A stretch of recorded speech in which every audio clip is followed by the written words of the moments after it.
Past perfect tense. आज हम past perfect tense के बारे में जानेंगे। आइए चलते हैं पास्ट परफेक्ट टेंस का अफर्मेटिव सेंटेंस। सबसे पहले हम पास्ट परफेक्ट टेंस के अफर्मेटिव सेंटेंस के बारे में जानेंगे। इसको हम पहचान लेते हैं। इन सभी वाक्यों में हम भूतकाल के बारे में बात करते हैं। इन सभी वाक्यों के दो वाक्य एक साथ बनाए जाते हैं। इन सभी वाक्यों में पास्ट परफेक्ट टेंस का यूज़ होता है और पास्ट सिंपल टेंस का यूज़ होता है। इन सभी वाक्यों के अंत में चुका है, चुकी है, चुके हैं, चुका था, चुकी थी, चुके थे और था, थे, थी, थे आदि शब्द आते हैं। ये पास्ट परफेक्ट टेंस कहलाते हैं।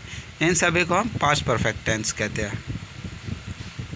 इसका जो रूल नंबर 1 होता है, रूल नंबर 1 ये होता है कि इन सभी वाक्यों में सिंगुलर नंबर के साथ प्लुरल नंबर जैसे he, she, it, Ram, Shyam, Sita, Geeta, I, we, you, they, इन सभी के साथ हम वर्ब की थर्ड फॉर्म लगाएंगे। अगर हमारे सिंगुलर नंबर है या प्लुरल नंबर है, सिंगुलर हो चाहे प्लुरल, दोनों के साथ हम वर्ब की थर्ड फॉर्म लगाएंगे। रूल नंबर 2 ये होता है कि इन सभी वाक्यों में जो वाक्य पहले ख़त्म होता है उसके सब्जेक्ट के बाद हेड का प्रयोग होता है और वर्ब की थर्ड फॉर्म लगती है, और जो बाद में ख़त्म होता है उस सब्जेक्ट के साथ सेकंड फॉर्म लगती है। और इसका जो स्ट्रक्चर ऑफ सेंटेंस है, स्ट्रक्चर ऑफ सेंटेंस ये होता है कि subject plus had plus verb की third form plus object plus full stop और पास्ट इंडेफिनिट टेंस का भी हम इसमें यूज़ करते हैं। अगर आपको अभी समझ में नहीं आया फॉर्मूला देखकर, तो मैं आपको एक एग्ज़ाम्पल दे देता हूँ। एग्ज़ाम्पल ये है कि तुम्हारे आने से पहले मैं चला गया था। तो ये परफेक्ट टेंस में आ रहा है क्योंकि इसमें या था आ गया।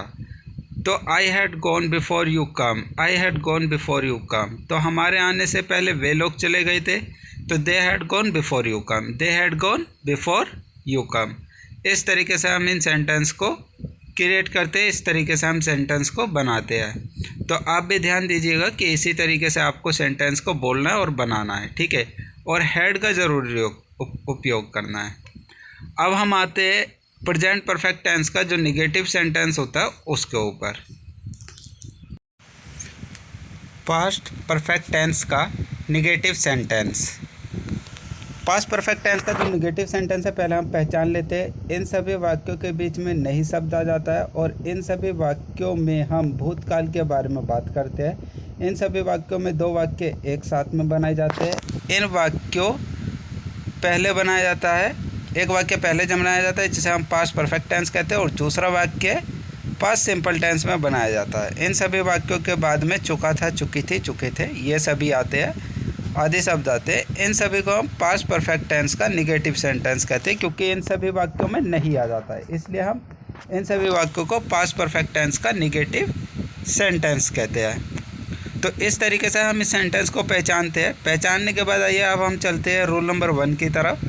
जो हमारा रूल नंबर 1 होता है, रूल नंबर 1 ये होता है कि इन सभी वाक्यों में सिंगुलर नंबर तथा प्लुरल नंबर जैसे he, she, it, Ram, Shyam, Sita, Geeta, any name, I, we, you, they, इन सभी के साथ में हम हेड के साथ नोट का प्रयोग करते हैं और वर्ब की थर्ड फॉर्म लगाते हैं। ध्यान दीजिएगा, अगर ही, सी, इट, आई, वी, दे कुछ भी आए, आपका सिंगुलर और प्लुरल हो, नोट का यूज करेंगे। रूल नंबर 2 ये होता है कि इन सभी वाक्यों में जो वाक्य पहले ख़त्म होते हैं उसमें सब्जेक्ट के बाद हेड के साथ में नोट का प्रयोग करते हैं और वर्ब की सेकंड फॉर्म का प्रयोग करते हैं, और जो वाक्य बाद में ख़त्म होते हैं उसमें सब्जेक्ट के बाद वर्ब की थर्ड फॉर्म का प्रयोग करते हैं। तो आप इस तरीके से सेंटेंस को बनाएंगे। आइए हम स्ट्रक्चर ऑफ सेंटेंस की तरफ चलते हैं। स्ट्रक्चर ऑफ सेंटेंस ये कहता है कि पहले सब्जेक्ट, फिर हेड, फिर नोट, फिर वर्ब की third form, object plus full stop आता है। तो सबसे पहले हम सब्जेक्ट लिखेंगे, फिर हेड लगाएंगे, हेड के बाद हमेशा हमारा नोट लगेगा और वर्ब की third form plus object plus full stop, और पास्ट इंडेफिनिट टेंस का भी इसमें यूज़ होता है। आइए हम एग्जाम्पल ले लेते हैं।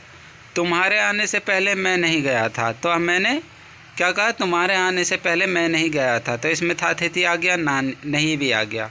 तो I had not gone before you came, I had not gone before you came, हमारे आने से पहले वे लोग नहीं गए थे, तो they had not gone before you come, they had not gone before you come. इस तरीके से हम इन सेंटेंस को क्रिएट करेंगे। ध्यान दीजिएगा, मैंने इसमें नोट ज़रूर लगाया नहीं के लिए। आइए अब हम चलते हैं इंटरोगेटिव सेंटेंस की तरफ। इंट्रोगेटिव सेंटेंस में क्या होता है, सबसे पहले तो हम जान लेते हैं कि इंट्रोगेटिव सेंटेंस जो है वो किसका है। तो पास्ट परफेक्ट टेंस का ये इंट्रोगेटिव सेंटेंस है। हम पास्ट परफेक्ट टेंस का इंट्रोगेटिव सेंटेंस की बात कर रहे हैं। सबसे पहले हम इन सेंटेंस को पहचानेंगे, इन सभी वाक्यों की शुरुआत क्या शब्द से हो जाती है, और इन सभी वाक्यों में भूतकाल के बारे में बात की जाती है। इन सभी वाक्यों में दो वाक्य एक साथ में बनाए जाते हैं। एक वाक्य पहले बनाया जाता है जिसमें हम पास्ट परफेक्ट टेंस कहते हैं, और दूसरा वाक्य बाद में बनाया जाता है जिसे हम पास्ट सिंपल सेंटेंस कहते हैं। इन सभी वाक्यों के अंत में चुका था, चुकी थी, चुके थे, या था, ये थी, ये थे आदि शब्द आते हैं जिसे हम पास्ट परफेक्ट टेंस का इंट्रोगेटिव सेंटेंस कहते हैं। तो इस तरीके से हम इन सभी सेंटेंस को पहचानते हैं। आइए, हमने पहचान तो लिया है कि इन सभी सेंटेंस को हम इस तरीके से पहचानते हैं कि अगर इन सभी वाक्यों के अंत मतलब कि शुरुआत क्या शब्द से होती है, क्या, जैसे कि क्या तुम दिल्ली जा रहे थे, तो इस तरीके से अगर वाक्य की शुरुआत होती है तो पास्ट इंट्रोगेटिव सेंटेंस में आता है। सबसे पहले हम रूल नंबर 1 के पास चलेंगे। रूल नंबर 1 क्या कहता है, इन सभी वाक्यों में सिंगुलर नंबर तथा प्लुरल नंबर वही है, he she it, Ram Shyam, I we they, इन सभी के साथ हैड का प्रयोग करेंगे और वर्ब के थर्ड फॉर्म लगाएंगे। रूल नंबर 2 में भी यही होता है कि इन सभी वाक्यों में जो वाक्य पहले ख़त्म होता है उसमें सब्जेक्ट सबसे पहले हैड का प्रयोग करते हैं, सब्जेक्ट इन सभी से पहले हैड का प्रयोग करते हैं, और जो वाक्य बाद में ख़त्म होता है उसमें सब्जेक्ट के साथ थर्ड फॉर्म लगाते हैं। और हाँ, वर्ब की सेकंड फॉर्म सब्जेक्ट के साथ ज़रूर लगेगी जब हम हैड का प्रयोग करेंगे। तो आप ध्यान दीजिएगा कि रूल नंबर 3 क्या होता है कि अगर वाक्य के बीच में क्या, कब, क्यों, कहाँ, जैसे कि वाट, व्हेन, वाई, वेयर आदि शब्द आते हैं, तो सबसे पहले हम इन्हीं सभी शब्दों की इंग्लिश बनाएंगे, बाद में हम हैड का प्रयोग करेंगे। इन सभी शब्दों की इंग्लिश बनाने के बाद हैड का प्रयोग करेंगे, फिर सब्जेक्ट लिखकर हम वर्ब के थर्ड फॉर्म लगा देंगे। आइए हम चलते हैं कि आप ये तो जान ही गए कि हम किस तरीके से इन सेंटेंस को क्रिएट करते हैं। जैसे कि अगर वाक्य के बीच में क्या, कब, क्यों, कहाँ आता है तो सबसे पहले WH वर्ड ही लगाएंगे हम, इसके बाद हम हैड का प्रयोग करेंगे। तो आइए, इसमें अब एक थर्ड रूल आता है। तो थर्ड रूल हम एक बार देख लेते हैं कि थर्ड रूल होता क्या है। तो इन सभी वाक्यों की शुरुआत में हैड लगता है या फिर WH वर्ड लगता है। या तो अगर WH वर्ड दे रखा है तो हम WH वर्ड से बनाएंगे, अगर WH वर्ड नहीं दे रखा है तो हम सिंपली हैड से प्रयोग कर देंगे, तो हम हैड से बनाएंगे। आइए, अब हम चलते हैं स्ट्रक्चर ऑफ सेंटेंस की तरफ। तो स्ट्रक्चर ऑफ सेंटेंस होता क्या है? स्ट्रक्चर ऑफ सेंटेंस ये होता है कि सबसे पहले हम हेड लगाते हैं, फिर सब्जेक्ट, फिर वर्ब की third form plus object plus full stop, और पास्ट इंडेफिनिट टेंस का हम जरूर यूज़ करेंगे। तो हम देखिए, अगर आपको वीडियो अच्छी लग रही है तो आप हमारे चैनल को सब्सक्राइब कर दीजिए, लाइक कर दीजिए और बेल का आइकन ज़रूर दबा दीजिएगा। आइए हम एग्जाम्पल की तरफ चलते हैं। एग्जाम्पल क्या होता है कि क्या तुम्हारे आने से पहले मैं चला गया था, क्या तुम्हारे आने से पहले मैं चला गया था। तो had I gone before you came, had I gone before you came, क्या तुम्हारे आने से पहले वे लोग चले गए थे, had they gone before you come, they had gone before you come. इस तरीके से हम क्या से जब वाक्य चालू करते हैं तो हमेशा हैड से ही चालू करते हैं बनाना। आइए अब हम जानते हैं इंट्रोगेटिव निगेटिव सेंटेंस के बारे में।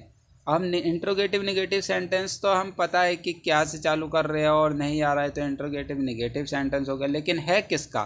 तो हम पास्ट परफेक्ट टेंस का इंट्रोगेटिव निगेटिव सेंटेंस के बारे में बात कर रहे हैं।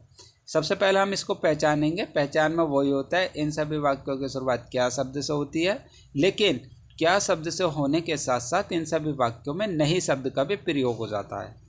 ये सभी वाक्य भूतकाल में बनाए जाते हैं, सिंपल सी बात है, ठीक है। इन्हीं सभी वाक्यों को हम पास्ट परफेक्ट टेंस कहते हैं, क्योंकि इन सभी वाक्यों के अंत में चुका था, चुकी थी, चुके थे, या था, ये थी, ये थे, ये सभी चीज़ आ जाती है। और हाँ, इन सभी वाक्यों में पार्ट सिंपल सेंटेंस का भी यूज़ होता है। तो इसलिए हम इन सभी सेंटेंस को पास्ट परफेक्ट टेंस का इंट्रोगेटिव निगेटिव सेंटेंस कहते हैं, क्योंकि इन सभी वाक्यों की शुरुआत क्या शब्द से होने के साथ साथ नहीं भी आ जाता है। इसलिए हम इन सभी वाक्यों को इंट्रोगेटिव का निगेटिव सेंटेंस कहते हैं। आप समझ गए ना? अगर क्या शब्द से चालू हो रहा है और नहीं भी आ रहा है तो इंट्रोगेटिव निगेटिव सेंटेंस कहलाएगा।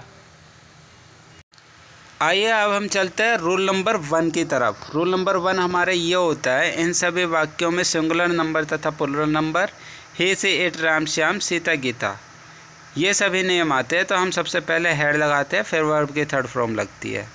ठीक है, आप ध्यान दे रहे हैं ना? आप ध्यान देते रहिएगा कि अगर सिंगुलर नंबर हो या प्लुरल नंबर हो तो दोनों के साथ हम हेड का प्रयोग करेंगे ही करेंगे। रूल नंबर 2 ये होता है कि इन सभी वाक्यों में जो वाक्य पहले ख़त्म होता है, इन सभी वाक्यों में जो वाक्य पहले ख़त्म होता है उसमें सबसे पहले हेड लगाते हैं, फिर वर्ब की सेकंड फॉर्म। जो वाक्य बाद में ख़त्म होता है उसमें सब्जेक्ट लिखते हैं, फिर नोट लगाते हैं, फिर वर्ब की थर्ड फॉर्म लगाते हैं। तो आप ध्यान दीजिएगा, सेकंड वाक्य में ही नोट लगेगा, बाकी फर्स्ट वाक्य में हेड लगेगा। तो आप ध्यान दीजिएगा सब्जेक्ट।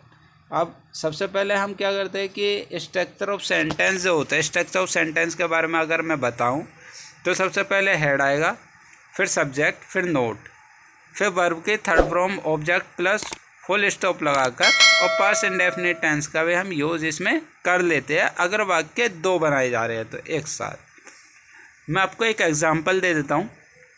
एग्जांपल ये ले लेते हैं हम कि क्या तुम्हारे आने से पहले मैं नहीं गया था।